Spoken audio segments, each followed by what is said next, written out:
I'm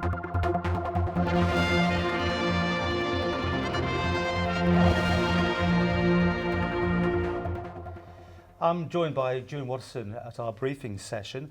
You've got three items. I want to kind of roll it into one and talk about your department in general. But okay, you've had a check-up by the police first of all, got gold status.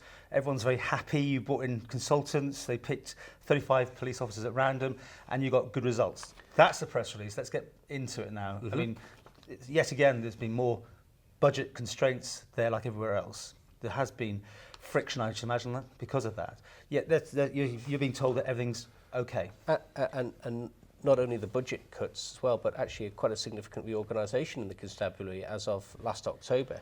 And yet, despite all that, we've been able to maintain the IIP gold status, which says a lot about how the organisation deals with its people. And I think it reflects very well on how the constabulary also deal with people outside as well.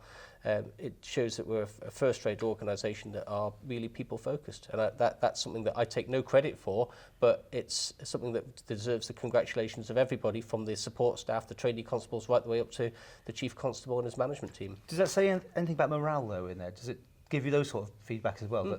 It's also about people being well equipped and capable and feeling supported in doing their work, and that's all part of the assessment.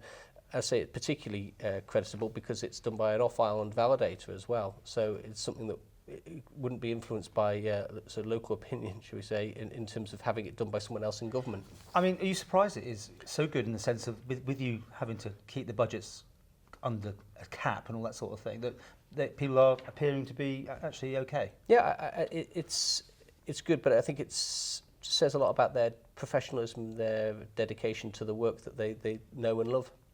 If there are people watching this in the police force who feel the opposite of that, do you have that open door policy, and can they talk to you or somebody without feeling that they're jeopardising their job? Of course they can. A whistleblower, basically?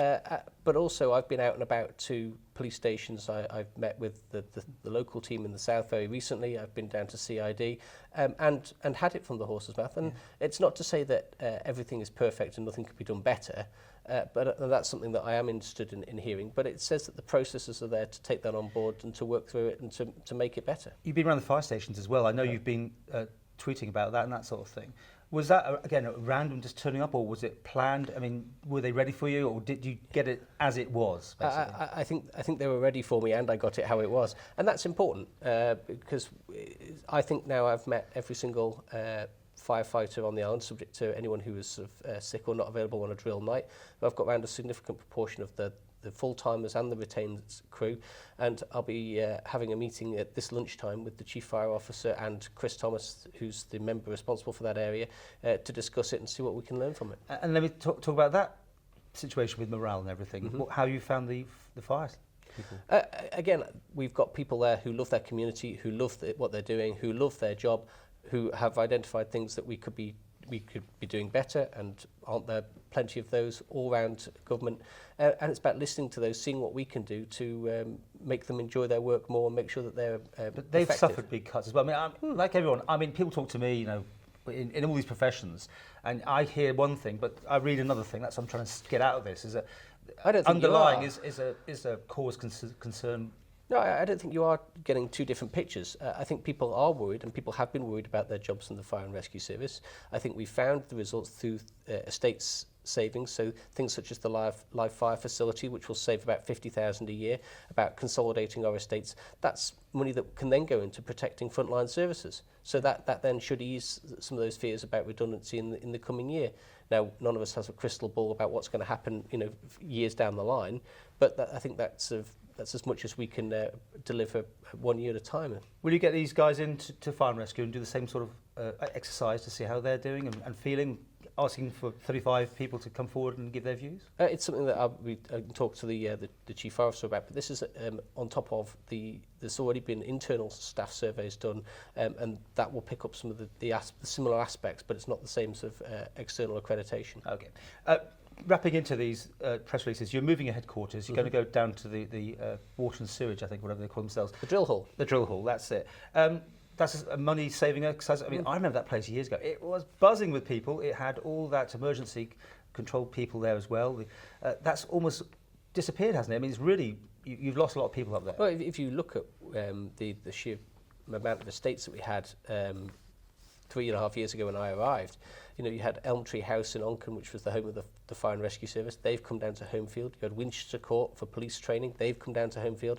So now what we're doing is we're taking the Homefield team, as it now is, moving that down to the drill hall. Of course, this has been possible because the headquarters staff, the chief executive staff, my staff, have been reduced down from 27 to 9, again, to protect frontline services.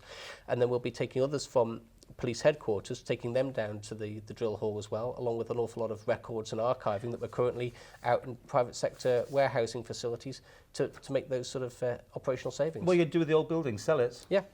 And we reckon it's got to be worth £1 million. It's a beautiful Victorian building, about an acre of land, few outbuildings, good garaging facilities and sea views. Do you get the money into your account, or is it going to general coffers? I think we've got to look at it as this is something for government, and government savings and government assets. Finally, fire training facilities up at the energy from waste plant. Mm-hmm. You think that's important and needed? It's exceptionally important. We've been a bit of a victim of our own success, really.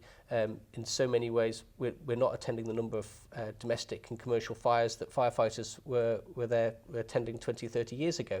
So it's important that we have their training up to date, that they are safe and they know what they're doing when they go into a live fire situation.